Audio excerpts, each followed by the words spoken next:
Hey, Dooley Godot here with another weather video. And welcome to Big Sky, Montana is our scene for today.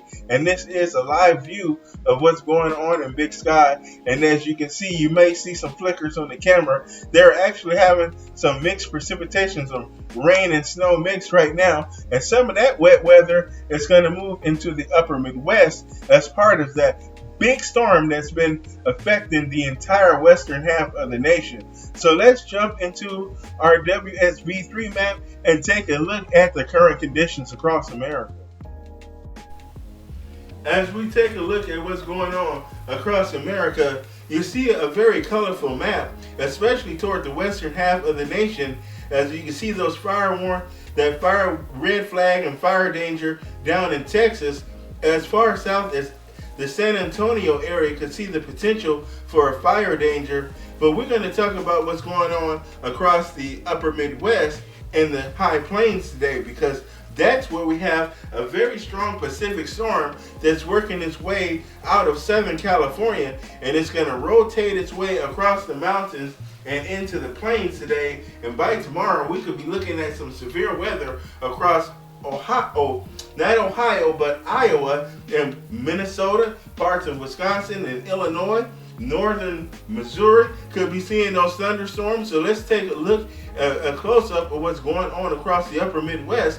And this is the area where we're going to see that potential for severe weather tomorrow. As you see this shaded area here, this is where the National Weather Service has a severe weather outlook posted. So this is their convective outlook. This is their risk and warning area. So we do have a slight risk to see severe weather in the upper Midwest, especially across Iowa. If you're down in Des Moines, Waterloo, or the Quad Cities, you have a higher chance than most to seeing those severe thunderstorms. And in those severe thunderstorms, you can have a good likelihood to see strong gusty winds, especially as this is one of the earliest storms of the year, and the dynamics aren't quite there yet for a tornado outbreak. But a small tornado is not out of the question at this time. You could see an isolated, weaker tornado. Hail is definitely a possibility, as well as some brief heavy rains with some of these thunderstorms. We may see some pulse-type segregated thunderstorms develop initially, but they will eventually, we may start to see some linear type storms, which will be more of those storms responsible for a strong wind damage and maybe some smaller hail. So that is definitely something we're going to take a look at across the upper Midwest tomorrow. As we move through this forecast, we're going to go deeper into those conditions for those regions. And you see, you have an ice storm warning. Freezing rain is going to be a big part of this weather system moving across the upper Midwest. It's going to spread freezing rain through Wisconsin, Minnesota. The Twin Cities is going to see that freezing rain, as well as Rochester. If you're in the Waterloo area, if you're in Milwaukee, as well as Madison, you could see that freezing rain as well. And also the chance for thunderstorms all the way up to the Twin Cities. But I don't think you're going to see anything severe across those regions, but some rumbles of thunder is certainly not out of the question. So let's go back to our big view of the nation, and we're going to hop on over to the Pacific Northwest, where we've been seeing that stormy weather, and they've had a little bit less rain today. They've had quite a bit of rain over the last 2 or 3 days, but it's a lot less today. Let's go down so we can see a little bit more of this region, and we're seeing these spotty showers move down from the north toward the south. That is because they are on the backside of their low pressure center that's currently over the eastern areas of Oregon as well as Idaho. So they have a little low pressure center moving through, but it's kind of diving south. It's going to move into northern California, but on this backside of that low, they're getting that flow out of the north, and it's bringing some spotty showers, maybe a rumble of thunder in these areas too. An outside chance of thunderstorm is certainly not out of the realm of possibility, as they could see those showers. These showers aren't going to amount to much, they're going to be quick hitting. These are showers that develop in the cold atmosphere, so it's very unstable. A lot of instability showers going on because had been much warmer, and once this storm passed through and that cold air has taken its place. That interaction with what cold air, what warm air was not pushed out when that frontal boundary came through, and being lifted up and making those parcels rise and just getting those spotty showers. Those showers will dissipate as you go into the evening hours and you lose the daytime heating and you lose your sunlight. Then you lose that energy for those spotty showers. So we'll see those diminish as we move into dark. Let's zoom back out again and take a look at what else is going on across the nation at this time. As you can see, it's not really much else going on other than we have some activity across the southwest here. Let's take a quicker look at Southern California as well as the Southern Rockies. You can see those showers moving down across LA and then over into Colorado and Albuquerque into Farmington, New Mexico right now. So we're seeing that low pressure center, and actually this is where our low is located. You can kind of see that circulation right in here a little bit, as this is going to move out into the plains and lift into the upper Midwest and the Great Lakes, and it's going to spread that severe weather as well as wintry precipitation. Now there is heavy snow to be expected with this storm, but I don't think it's going to affect the Twin Cities too much. I think the storm, the low, is going to move a little bit too close to the Twin Cities for us to be in that snow zone. It's going to be a little bit too close to us, so we're going to get a lot of that warmer air as we're expecting high temperatures to be near 50 degrees on your Saturday. So with that warmth, we're not going to see much snow. I think the snow is going to get bumped towards the north and west into northern and northwestern Minnesota, where we could pick up to 15 to 16 inches of snow, at least according to the GFS.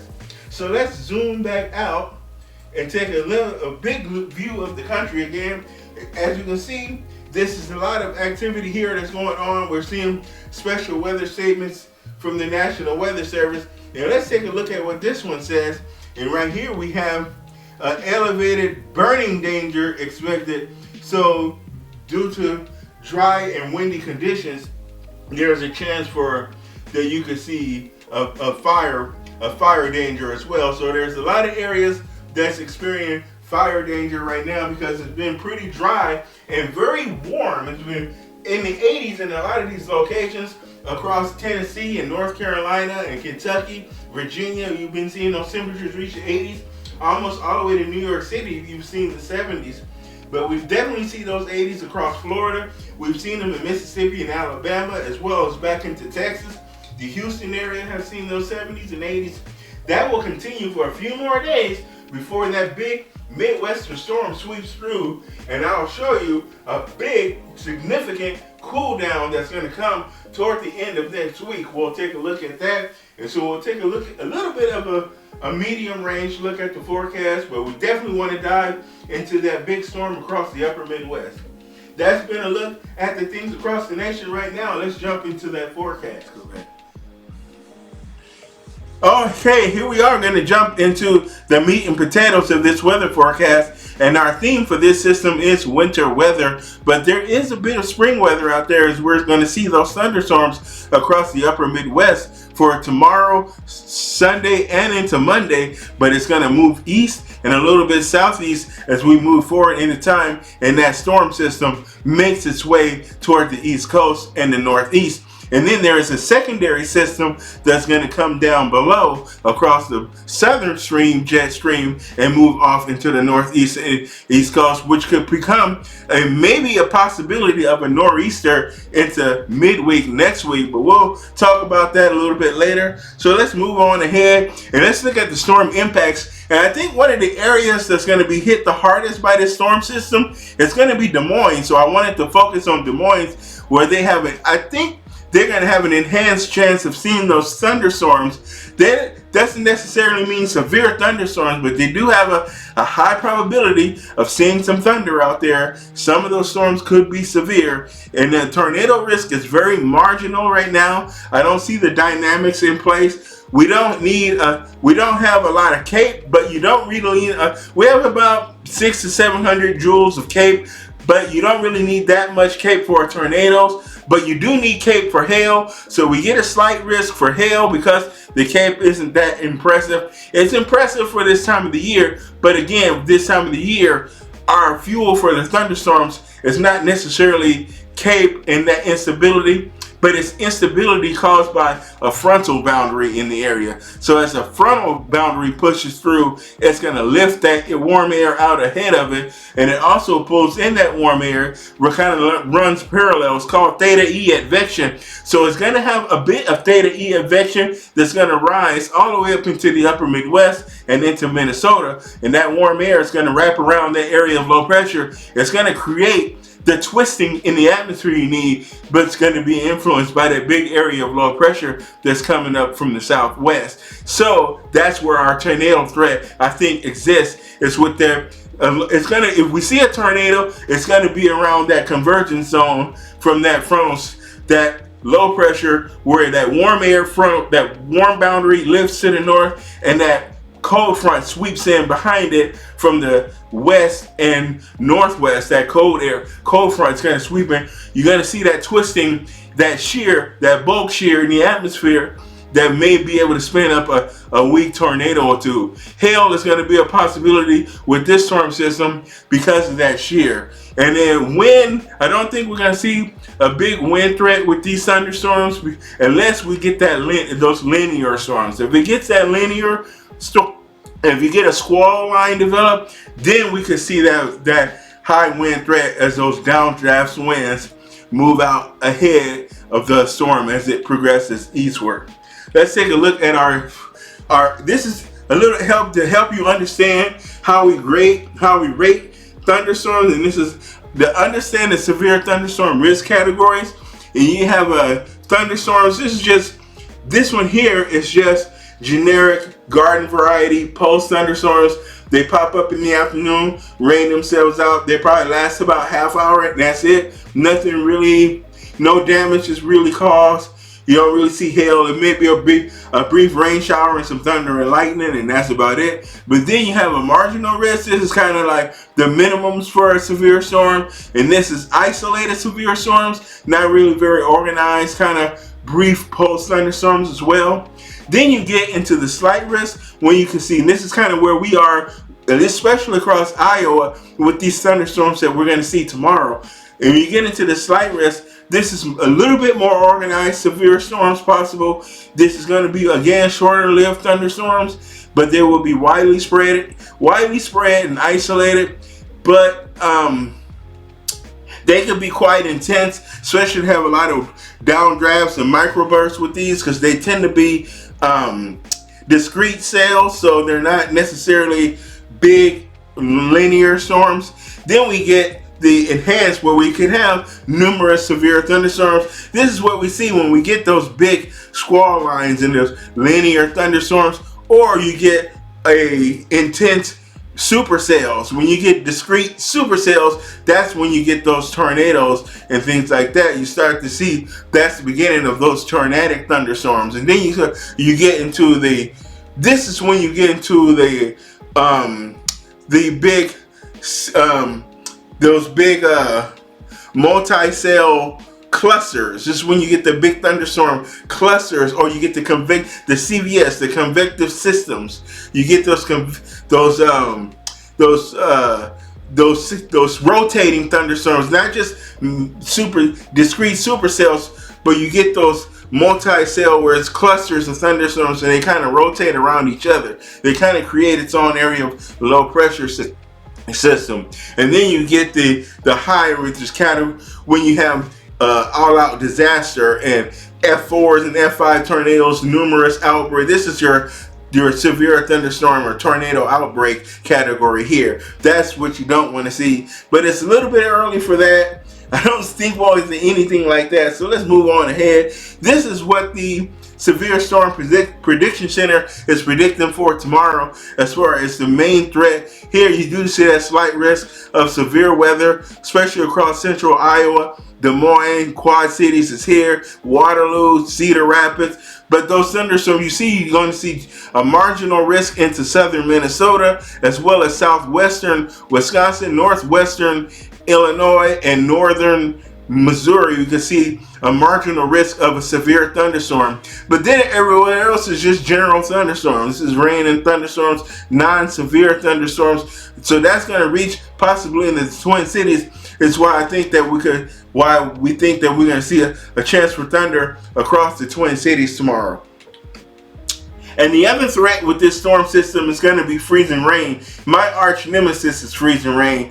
I really rail about freezing rain more so than I do with snow, because freezing rain is damaging because it is when it freezes, when that rain falls and the cold air is right at the surface, so it refreezes when it hits the ground. It falls as liquid, but when it gets close to the ground, maybe within a few feet, maybe a few 2 or 3 meters to the ground, it refreezes, so it's going to make a glaze. And sometimes we've seen several instances where they've gotten as much as an inch of freezing rain. That's about yay thick on the surface.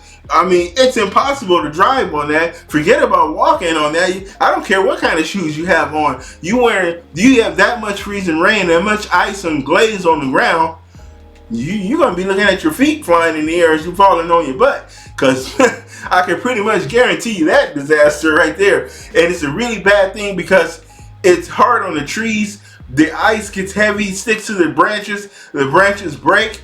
They hit power lines, bring down the power lines. The ice also accretes to the power lines themselves, and they snap and break because of the heavy weight of the ice as it accumulates to the branches. And it can damage roofs. It can get heavy on more thinner roofs, like metal buildings. You may have a warehouse type building with a metal building. It can bust through and just cause all kinds of damage. It's also going to be damaging to crops as well. If you have young crops, some farmers may have already planted, starting to get young crops to form and grow, and that ice is going to be damaging to the crops. It's going to beat the crops down, and it's going to make it hard for the little stems, for those branches, for those plants to stand up because of the weight of that ice.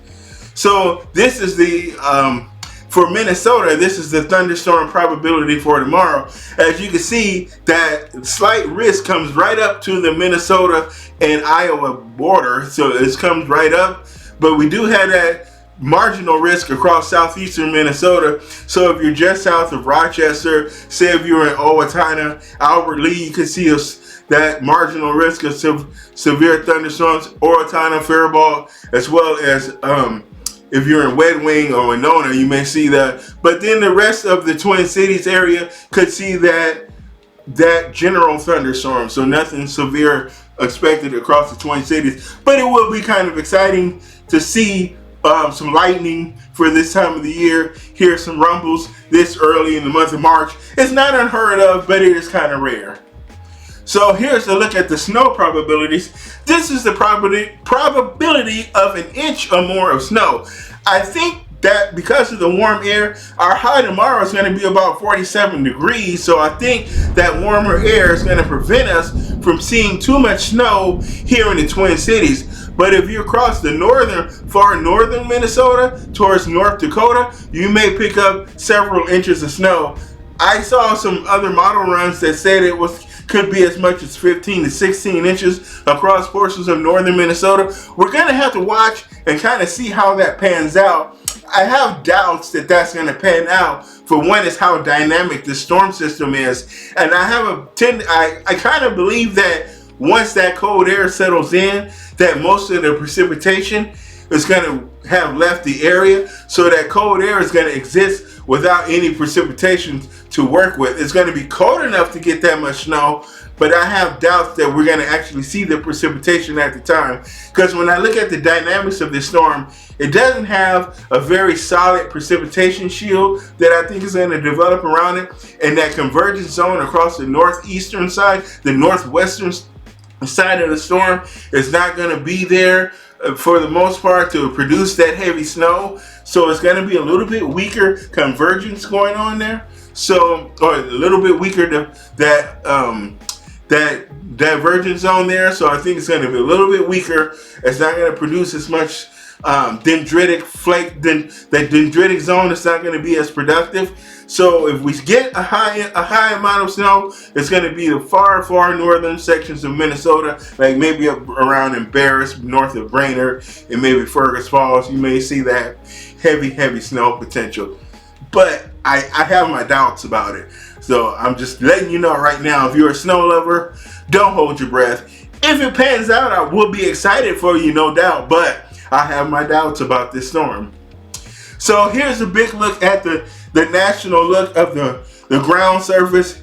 Here is that severe weather across Iowa for tomorrow. Here's the freezing rain across central parts of Minnesota, the Twin Cities. That freezing rain is going to go all the way into northern Wisconsin, the upper peninsula of Michigan, as well as the boot of Michigan. Detroit is going to see that freezing rain. Then we're going to have mixed rain and snow across the southern sections of Michigan, as well as central Wisconsin, as well as in southern Canada. We may see across some mixed precipitation and a little freezing rain from Montreal and Toronto is going to pick that up as well. And we're going to see those thunderstorms elsewhere, Missouri, Arkansas, back over into Oklahoma and Kansas. We're going to see that maybe a little piece of northeast Texas and central Louisiana, as well as Tennessee, Kentucky, Ohio, Indiana, Illinois. You're going to see those thunderstorms as well, but nothing severe for your area.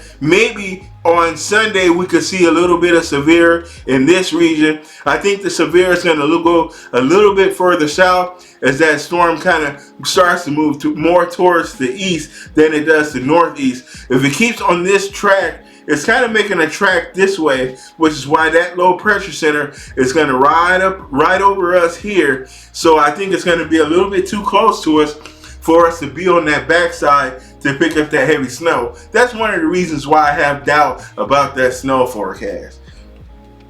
Here is the GFS model right now, and here's the GFS showing that storm as it moves through the upper Midwest tomorrow. It's going to come out of this is what I like to say. My wife teases me because I always say the words Colorado low.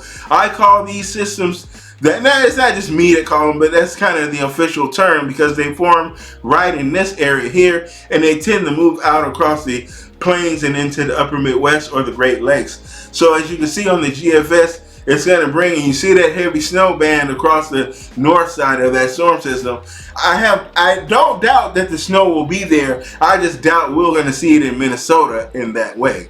But if we do it, it's going to be brief. It's not going to last long because the storm is going to quickly move out. It's going to be scattered snow. I don't think it's going to be a solid band of heavy snow. I'll make a video to talk about whether I was wrong or right. I'm going to review this storm after it passes, and we're going to look at my mistakes or what I got right, what I got wrong. I think I'm going to make that a series in my videos to talk about how the forecast that we make pan out. So, but that's definitely what that's for. So we see that big mess that's going to move through. You see those yellow spots, that's indicating the thunderstorms, the heavier precipitation, and then you see that heavy snow, as you can also see that freezing rain symbols in there. So here's that second system that's going to come out for your 7th. This is about the 7th and the 8th, and you see that second system, but that's going to remain further to the south, and it's going to bring some severe weather down towards the southern states or in the mid-Atlantic, and you'll see the mid-south pick up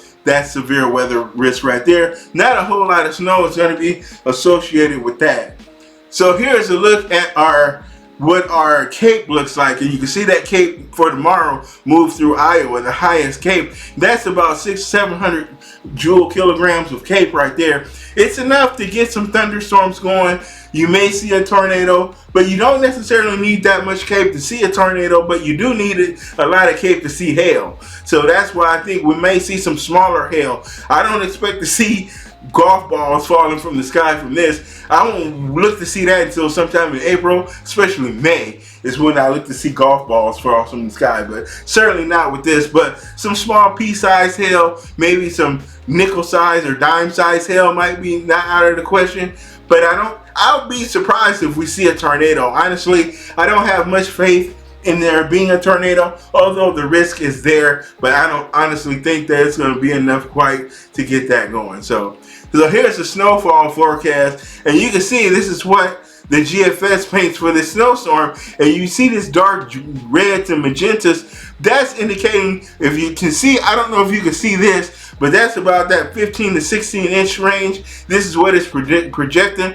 This is just north of the Twin Cities is right here. This is just north and west of the Twin Cities. So it's projecting that heavy snow is going to fall just to the north and west. If we get any snow across the Twin Cities, it's going to be an inch or two at the most. We might see 1 to 2 inches across the metro, but the northwestern sections of Minnesota, north central and northwest central Minnesota is going to pick up the heavy snow. My opinion, I think that heavy snow is going to form about here, northwestern Minnesota and far northern Minnesota. If we see that heavy snow, that's where it's going to end up, because I just think that warm air is going to ride up further north than what the GFS is saying. Just because the GFS, I'm going by my experience and what I know about the weather. Forget what the GFS is talking about. It's just guidance. I don't have to agree with the GFS. It's not realistic for me today to see that happening with this much rain and other things going on out ahead of that front. And I just think that by the time we get there, that moisture would have moved on off before that cold air filters in. So here's a look at the temperature anomaly. Now you see how much warmer, how we're so much high above normal. This is like 20 to 30 degrees above normal. But you see how that moves off. You can see where our frontal boundary is as it pushes off to the southeast, takes that warm air, pushes it to the south. But here comes that Arctic splash. It just splashed down. See that? This is into the next week. This is what's going on. As you can watch it go through the next several days, you can see it progress through the days here, and you see that frontal boundary as it slowly kind of snakes its way into the southeast. And then that Arctic blast, I don't think this is going to really affect us until about Thursday of next week. Wednesday, Thursday maybe. Then we're going to see that Arctic air after that secondary storm system further to the south pulls through. So it's not going to affect our weather in the upper Midwest as far as precipitation, but it is going to open the door for that polar vortex to drop a load of Arctic air down through. But this is going to blast through and go all the way down to the Gulf Coast. It's going to make the temperatures go down from being 20 to 30 degrees above to about 20 degrees below average. Now it doesn't mean that it's going to be 20 below zero at the Gulf Coast, but what this maps mean, it looks at your departure from normal. So you have your normal temperature and your mean temperature, but this is above. This blue indicates below. This reds and yellows and whites above. So if you have this, you're far way above normal, 20 to 30 degrees above normal. But then we'll see how it just goes below normal. So this ends by the end of next weekend. So you can see as we move into next weekend, those 70s and 80s are going to be 40s and maybe 30s and 40s across the southeast for a little time there. But then it's going to warm back up again and moderate. But these cold air masses modify as they move from the Arctic down into the southern latitudes, because those sun angles hit that air and warms it up from the surface. It warms it up top down to the surface, so it gets those air molecules to moving till they reach the surface, and you get those surface molecules and you get that mixing to start to take place, and that air mass will warm as we move through the heat of the day. But you will start off with cold days, I'll tell you that much. So let's take a look at the local forecast for the Twin Cities. This is for your Saturday. As you can see, we have them rain and thunderstorms for tomorrow. A high temperature of 48 degrees. I wouldn't be surprised if it hits that 50. Might change that to a 50. But right now we're going to run with 48 with those showers and thunderstorms. We're going to see some thunder tomorrow. And then again, tomorrow night, we're going to get rain and snow mix. Might get some freezing rain also to mix into there. And more a thunder mix, I'm going to call it. Because we're going to have that mixed precipitation. And we could still have some thunder around. Not as much thunder, I think, as we'll see in the day. But a few flashes of lightning and a rumble of thunder is not out of the question for tomorrow night. Okay? So here's what we're gonna have for your Sunday. Sunday, we're gonna have that snow and freezing rain mix in the morning mostly. It's gonna dissipate throughout the day, so it's gonna eventually move on off to the east, northeast. And so I don't think we're gonna get much more than an inch of snow out of that. And I don't think any freezing rain is going to accumulate. Mostly cloudy skies tomorrow night. We're going to have an overnight low of 17 degrees as we begin to clear, and some of that warmth that's been trapped underneath those clouds get to be released into the atmosphere, and it's going to see us cool off into 17 across the Twin Cities.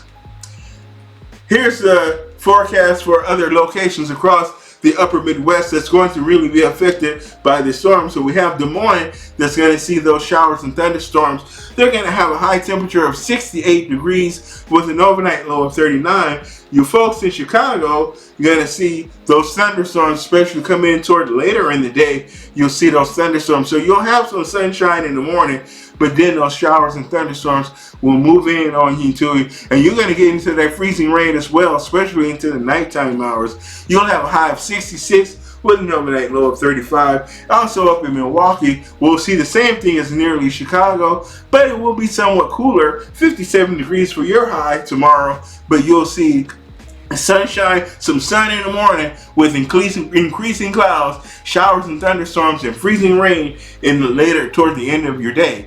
And in the Quad Cities as well. Now you're going to be in the suit pretty much all day. You're going to have, oh, we're getting blurry here. I don't know. The camera getting funny on me. So you're going to see those thunderstorms throughout the day there for your Saturday with a high temperature of 70 degrees, as you're really going to be in that warm air. And as you move into your nighttime hours, you're going to also probably see some of that freezing rain or mix move in, especially in your overnight hours tomorrow. So that is a look at the Midwest forecast. Here's your 7-day outlook for the Twin Cities. I'm going to step back so you can take a good look at what's going on. I'm going to step out of this view here, and you can see for the 7-day forecast. For Monday, we're going to see those temperatures stay in the mid-30s for Monday, Tuesday, and Wednesday. We're going to stay in the 30s. That Arctic blast is going to hold off a little bit until that second system that comes through a little bit further to the south. Not going to bring any precipitation to our area, but it will open the door for that cold air to come in on your Friday. On Thursday, we'll have another little Alberta clipper, another little piece of energy that may come through and bring us about a 40% chance of snow, maybe an inch or less out of that. But then on your Friday is when that cold air really rushes in, and we'll see that high temperature of 16 degrees. Now you see those overnight lows on Thursday night, and again on Friday night, we'll dip below zero as we get a -6 for your Thursday night into Friday morning, and a -4 for your Friday night into Saturday morning. But you see those highs reach the mid-teens. Starts to warm up a little bit on your Sunday as we hit a high of 22. That is a look at the forecast across the upper Midwest. Kind of a deeper dive into the look of the impacts of this latest Pacific storm that's going to affect us here in the Midwest and across most of the East Coast. Again, most of the western half of the nation saw this mess. Now the eastern half of the nation is going to see this mess as they begin to calm down in the west. So thanks for watching. Remember to like this channel, share, and leave your comments in the comment section. Please subscribe. I'll be back again later. I'm going to be posting a few more videos later this week. A little bit more active on the video posting, as I'm certainly going to have a little time off from work. And I don't get to post as much as some of the other guys who do the weather stuff do, because they're much bigger channels and they can earn a living doing it. But I'm trying to get to where they are. So please give me the Help a Brother Out special and subscribe so I can grow my channel and I can get to the point where I have a good program going, and it'll continue. I'll continue to improve the channel, and I'll add in things, and it'll be a good time. You guys get to grow with me. So thanks for watching. My name is Dooley Godot. I was your meteorologist for this forecast. I'll see you in the next video. Have a good day.